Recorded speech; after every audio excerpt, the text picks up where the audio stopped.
மட்டும் அமைந்திருக்கிறது. மு ரு கு, முருகு முருகு முருகு என யார் ஒருவர் உருகுகிறார்களோ அவர்களிடத்திலே கண்முன்னே தோன்றி காட்சி தரக்கூடியவராம் முருகப்பெருமான்.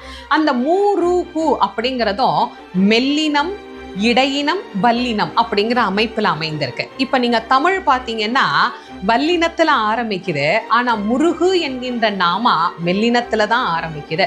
தன் நாமத்தை சொல்லுகிற போது கூட மென்மையாக தன்னுடைய நாமத்தை சொல்லணும், அவனுக்கு ஏற்படக்கூடிய பிரச்சனைகள் எல்லாம் வல்லினம் போல் கடைசியில் போய் நிற்கும் அப்படிங்கிறதுக்காகவே இந்த நாமா வடிவமைக்கப்பட்டது போலவே இருக்கு இல்லையா?